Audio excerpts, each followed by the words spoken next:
गुरु अस्त 15 जुलाई से 12 अगस्त कौन कौन से शुभ कार्य नहीं करने चाहिए। नमस्कार दोस्तों, स्वागत है आपका आशा के दिव्य उपाय में।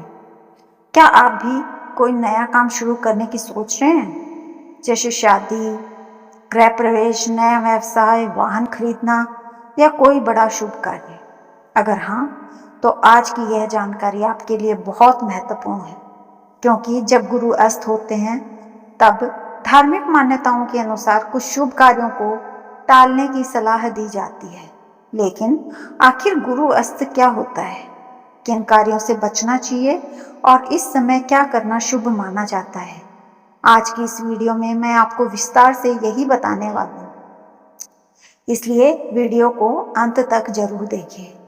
हिंदू धर्म और ज्योतिष में बृहस्पति ग्रह को देवताओं का गुरु माना गया है।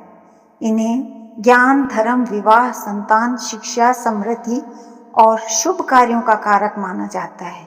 जब बृहस्पति सूर्य के अत्यधिक निकट आ जाते हैं तब उन्हें गुरु अस्त या गुरु तारा अस्त कहा जाता है। धार्मिक मान्यता है कि इस अवधि में कुछ मांगलिक कार्यों को टालना उचित माना जाता है। अलग अलग पंचांगों में गुरु अस्त की तिथियां कुछ भिन्न हो सकती हैं, इसलिए अपने क्षेत्र की परंपरा या पंचांग का भी ध्यान रखिए। अब जानते हैं कि गुरु अस्त के समय किन कार्यों को करना से बचना चाहिए। सबसे पहले विवाह। धार्मिक मान्यताओं के अनुसार गुरु अस्त के दौरान विवाह जैसे मांगलिक कार्य सामान्यतः नहीं किए जाते, क्योंकि बृहस्पति को विवाह का प्रमुख कारक माना गया है। दूसरा, गृह प्रवेश। नया घर बन जाने के बाद भी कई लोग गुरु अस्त समाप्त होने तक गृह प्रवेश का शुभ मुहूर्त आने की प्रतीक्षा करते हैं। तीसरा, नया व्यवसाय शुरू करना या दुकान का उद्घाटन। यदि बहुत आवश्यक न हो तो धार्मिक मान्यताओं के अनुसार शुभ मुहूर्त का इंतजार करना बेहतर माना जाता है। चौथा, उपनयन संस्कार, मुंडन और अन्य बड़े वैदिक संस्कार भी कई परंपराओं में गुरु अस्त के समय टाले जाते हैं।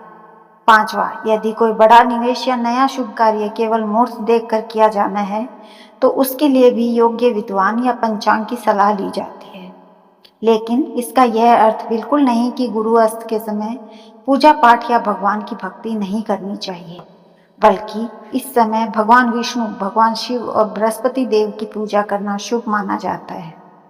यदि संभव हो तो प्रत्येक गुरुवार को पीले वस्त्र धारण करें, भगवान विष्णु को पीले फूल अर्पित करें, केले के वृक्ष की पूजा करें और जरूरतमंद लोगों को पीली दाल, हल्दी या पीले वस्त्र का दान करें।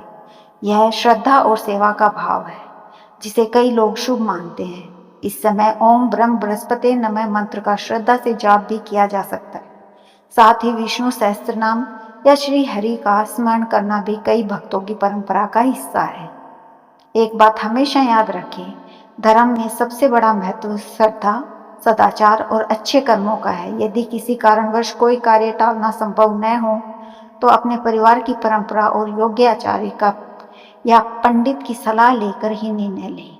भगवान केवल मूर्त नहीं बल्कि आपके सच्चे मन और अच्छे कर्म भी देखते हैं।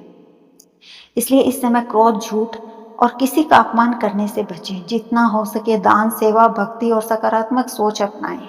मुझे उम्मीद है कि अब आपको गुरु अस्त के बारे में पूरी जानकारी मिल गई होगी। यदि यह वीडियो आपको उपयोगी लगी हो तो इसे अपने परिवार और मित्रों के साथ अवश्य साझा करें, ताकि वे भी इन धार्मिक मान्यताओं से परिचित हो सकें। ऐसे ही सरल भाषा में धार्मिक ज्ञान और दिव्य उपाय जानने के लिए हमारे चैनल आशा के दिव्य उपाय को सब्सक्राइब करें, वीडियो को लाइक करें और बेल आइकन जरूर दबाएं।